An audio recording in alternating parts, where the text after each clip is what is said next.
इंदौर में 18 मई को अंतर्राष्ट्रीय संग्रहालय दिवस मनाया गया। इस दिन शहर के केंद्रीय संग्रहालय सहित लालबाग में पुरातात्विक महत्व की प्रदर्शनियां भी लगाई गई। इस दिन केंद्रीय संग्रहालय रागवाड़ा और लालबाग में दर्शकों को निःशुल्क प्रवेश दिया गया। केंद्रीय संग्रहालय इंदौर में आयोजित छायाचित्र प्रदर्शनी का शुभारंभ संभागायुक्त दीपक सिंह के द्वारा किया गया। केंद्रीय संग्रहालय में पुरावशेष, सिंधु घाटी सभ्यता के अवशेष, हिंगलाजगढ़ की परमार कालीन प्रतिमाएं आदि से लेकर मुद्रा प्रचलन व होलकर कालीन मुद्राएं हैं। वर्तमान में यहां छोटी बड़ी कुल 300 से ज्यादा मूर्तियां हैं। इंदौर के केंद्रीय संग्रहालय में सिंधु घाटी सभ्यता से लेकर होलकर वंश तक के सिक्के मौजूद है। साथ ही यहां कई ऐतिहासिक प्रतिमाएं और अभिलेख भी रखे हैं। विश्व संग्रहालय दिवस के मौके पर इतिहासकार, पुरातत्वविद सहित इस विषय में रुचि रखने वाले लोग बड़ी संख्या में केंद्रीय संग्रहालय पहुंचे और प्रदर्शनी को निहारा। इस दौरान लोगों में इतिहास की कई आकर्षक चीजों को देखने को लेकर उत्सुकता रही। प्रदर्शनी के शुभारंभ के बाद संभाग आयुक्त दीपक सिंह ने कहा कि कई ऐतिहासिक धरोहरों को केंद्रीय संग्रहालय में सुरक्षित रखा गया है। उन्होंने कहा कि यह गर्व की बात है कि इंदौर संभाग के अंतर्गत आने वाले बुरहानपुर के कुंडी भंडारा को यूनेस्को ने वर्ल्ड हेरिटेज का दर्जा दिया है। वहीं मध्य प्रदेश शासन द्वारा मांडू की ऐतिहासिक इमारतों को यूनेस्को से वर्ल्ड हेरिटेज का दर्जा दिलाने के लिए प्रयास किए जा रहे हैं।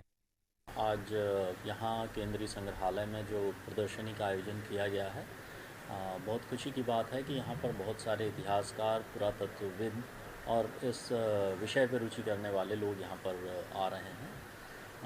भारतवर्ष में अगर हम देखें, विशेष रूप से इंदौर के परिप्रेक्ष्य में, तो यहाँ पर ऐसे अनेक स्थान हैं, चाहे वो मांडू हो या बुरहानपुर हो, महेश्वर हो, इंदौर हो, जहाँ की हमें जो नर्मदा वैली की जो सभ्यता थी वहाँ से लेके और तमाम जो अलग अलग काल हुए, विशेष रूप से गुप्त काल की तो राजधानी ही उज्जैन थी।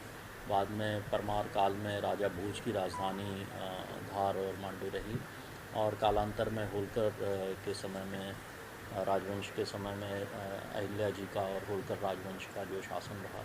इस तरह अनेक ऐतिहासिक धरोहर को यहाँ संग्रहालय में सुरक्षित किया गया है। और मुझे ये आज बहुत खुशी है कि इस अवसर पे मुझे संग्रहालय में आने का अवसर मिला, और ये हमारे लिए बहुत ही गर्व की बात है कि यूनेस्को ने इंदौर संभाग में बुरहानपुर के कुंडी भंडारा को वर्ल्ड हेरिटेज का दर्जा दिया गया है।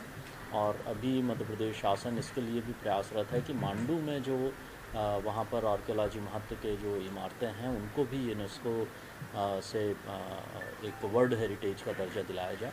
तो ये जहाँ एक ओर हमें अपने इतिहास से हमें अवगत कराता है, वहीं दूसरी ओर हमें इस बात की भी प्रेरणा देता है कि हम भविष्य में और बेहतर करें। सर, जैसे